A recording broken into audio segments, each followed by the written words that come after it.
Hey guys, welcome back to the channel and thank you for checking out today's video. I feel like I need to make this video because Subaru's been kind of weird about the new WRXs. A lot of people are unhappy, some people are happy, but it's something I want to talk about because there's a lot to unpack here. So I'm going to do a cost breakdown, basically of everything from the base model to the TR to the TS to the GT. We're going to do them all. And we're going to see what the price difference is between each vehicle and compare what changes between those vehicles and if it may or may not be worth it to get those vehicles. Because I feel like Subaru is kind of scamming us with some of these cars. So let's go ahead and jump right into it. I'll start off with the base model, we'll get into the pricing, and we'll work our way up.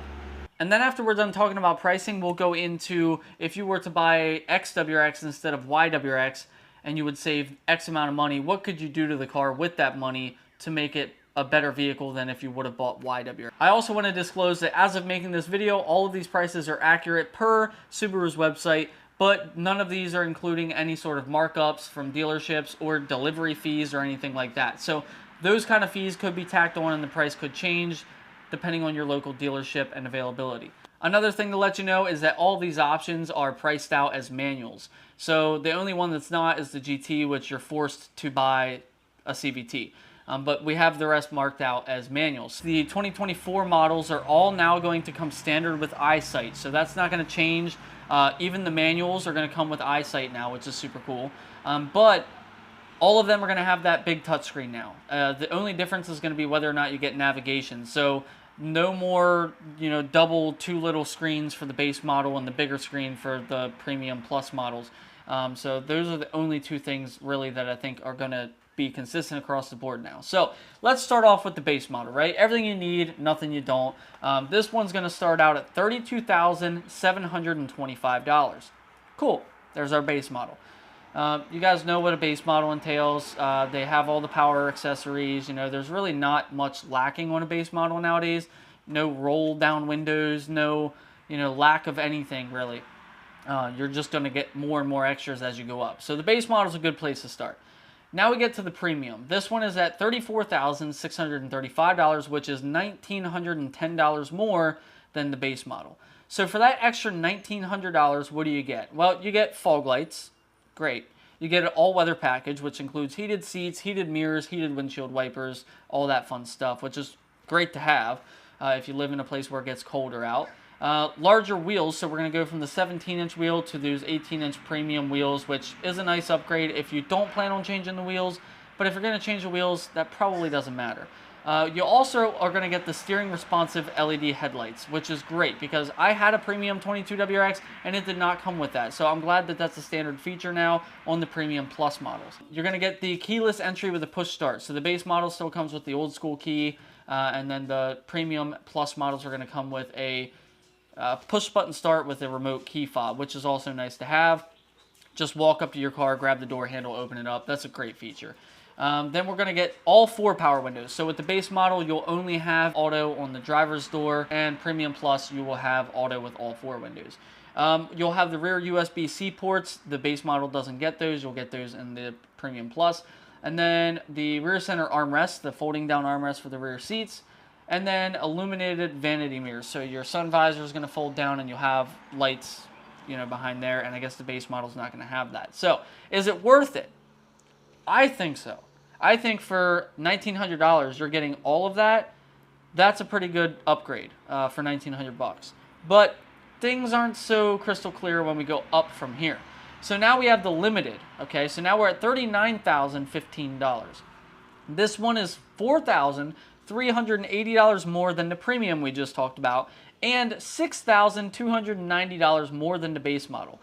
What are you going to get with this one? Now, none of these models we're talking about are going to include add-on options. So for the premium, for example, you could add on a sunroof, but it's going to cost you extra.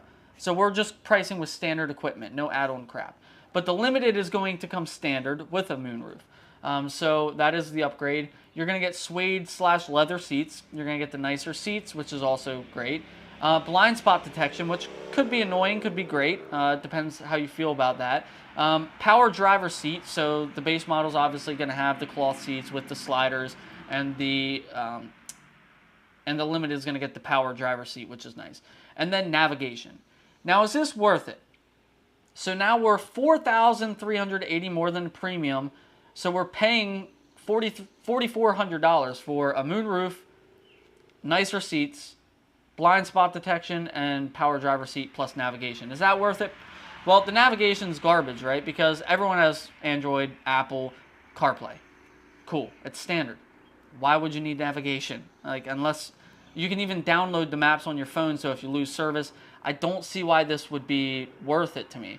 Unless you are super into getting the suede premium seats, that is the biggest upgrade I see here. But for $4,400 and $6,300 more than the base, I don't know if it's worth it. So moving up from the premium to the limited, I don't know. And of course, the limited is going to come with all the premium upgrades on top of the limited. So the next one in the lineup is the TR. So for 2024, you have the TR. This one is $2,640 more than the limited and $8,930 more than the base. That's expensive. So this is going to have all the premium and limited options, plus Recaro seats, Brembo brakes, of course, and the different wheels, which I believe, I don't think they're 20s. I think they're getting 19s. So the base and limited are going to get 18s, and I think that the TR gets 19s and the Brembo's Recaros. But they steal your sunroof. They say, we're taking the moonroof out of this thing because it takes 20 pounds off the car. I mean, realistically, I don't know what it takes off the car, but I find it stupid that they advertise removing the sunroof or moonroof as a performance gain on a car that weighs as much as this thing does. It's not going to make any difference noticeable. So it sucks that they do that because, well, you're paying all that money, you might want a sunroof. So is it worth it? If you're stepping up, if you're sold on the limited and you want to step up to this, it might be worth it. And your Brembo brakes, that is a big upgrade. But to get to this level, we're at $9,000 almost more than the base model. So going from the base to this, is it worth $9,000? I just don't know. But if we go back to the premium model, we're $2,000 more than the base. And we're $9,000 more almost than the base at the TR level. So we're $7,000 up from the premium, basically for the moonroof that we no longer have, the upgraded seats, blind spot detection, power seat, navigation, Brembos. That's a lot of money. Is it worth it? Now we are at the GT. So this is a CVT only vehicle. And with this, it's going to cost $2,560 more than the TR, or $11,490 more than the base. With this option, you lose your Brembos. So we're assuming that we're stepped up to the TR. This is more than the TR. So at this point, they're just taking away your Brembo brakes. They're taking away your ability to get a manual because they're only giving you a CVT. But with that CVT, they give you the drive modes and all the fun sport modes, etc. And you get the electronic dampening suspension. Is it worth it? I think not at all. Honest to goodness, if you really want a CVT or the SPT Subaru Performance Transmission, you can get that, I believe, in the lower models, just not the base model. I think if you get the premium or limited, it is available in a CVT. I don't know if it's the SPT or not. But man, that just seems like so expensive for a Subaru WRX. Now let's talk about the TS. This one is not released yet, so we don't have an official price yet. But my prediction on this thing is it's probably going to cost, given the price of the GT, it's probably going to be the highest price option. I said around $46,500. Now this is theoretical. It could change. It could be more than that. It could be less than that. But that would come in at $2,285 more than the GT, or total $13,775 more than the base model. This is said to replace the TR, so we may get TR pricing on this, but we're not sure yet. And the only addition to this is styling additions, right? It's going to take the TR WRX and just change the color of everything. We're going to get the like blue ultra suede on stuff, which looks nice, but is it worth $13,775 more than the base? And then we're also going to get the digital gauge cluster, which everyone's been wanting, which is cool, but is it worth that price tag? I don't know. That's a lot of freaking money. Something else that kind of annoys me is that they know that people do this, right? when the new model comes out, some people are wary the first year and they wait till the second year. That way all the quirks are figured out. But most of the people at this point in 2024 have already gone out and bought a 22 plus WRX if they want one. Most of the people that already wanted this car already went out and bought one. You're not going to create or generate new customers because you added Recaros and Brembos to the WRX that already... It just makes no sense. So the only people that are probably going to upgrade to that are the people that have yet to buy their 22, which is understandable, or people that already have one and they're going to trade it back in and lose a crap ton of money to go get the newer one with the better features. And that, I think, is what Subaru is trying to capitalize on. And that's why I say I think they're scamming us. Because we're paying all this extra money for these add-on cars that just don't add that much.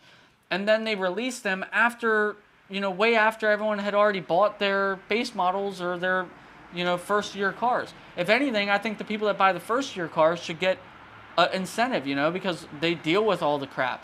You know, the 2022 comes out, and it's the first year that they made them. That's the one that should have came with cool stuff, and it could have been called, like, Launch Edition. Oh, wait, Subaru has done something like that. So it's weird, okay? Another thing, let's go back to the TR model, okay? This is the model that is current on the market, and it is boasting a price tag $7,020 more than the premium. At this price tag, there's a lot you could do with that money. If you get and this is premium. We're not at the base model.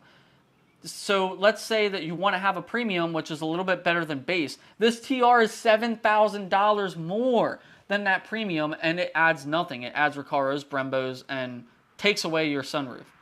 If you have the option, because the premium doesn't come standard, you would have to add it, but a lot of them on the lot already have it. So for that $7,000, there's all kinds of stuff you could do with it. Here's what I would do with it. $7,000 on top of your premium, you can get a big brake kit for $4,000. That's a good one. So with that $4,000 big brake kit, you're left with $3,000. ETS top mount intercooler, ETS J-pipe, ETS intake, Clark Turner dual map tune, and you could do seat covers like what I have in this WRX to upgrade your ugly cloth seats that nobody apparently wants because everyone's paying $4,000 to get them with the premium, or the limited, I'm sorry. So all of that said and done, we now have a 2024 WRX that is making 350 to 380 wheel horsepower on 93 and 420 to 450 wheel horsepower on E85 with those couple of bolt-ons. And we have the Brembo brakes, or whatever brakes you choose at $4,000. You're going to be able to put pretty much any brakes you want on the car, and you're going to be making double the factory horsepower on your car. Now, I'm not going to say that that's safe, but with those mods, you're already light years ahead. Or you could take that saved $7,000 and do a wide body kit, or do wheels, suspension, anything you want. I mean, that's $7,000 gets you pretty far on a car. Let me know in the comments what you guys think. Is Subaru trying to scam us with all these different variations of the WRX and why they're so much more expensive? I mean, we're not paying $2,000 or $3,000 more for a couple odd and ends. We're paying a lot more for those odd and end add-ons. So once that TS comes out, I think a lot of people are going to want it, but is it worth it? Is the TR worth it now? I mean, when they unveiled it, nobody was happy about it. We got boos. We didn't get oohs and ahs. We got boo. Get this thing out of here. I mean, it's the same thing. They didn't change the exterior at all. But anyways, guys, let me know in the comments what you think. I'll talk at you there, and I'll see you guys in the next video.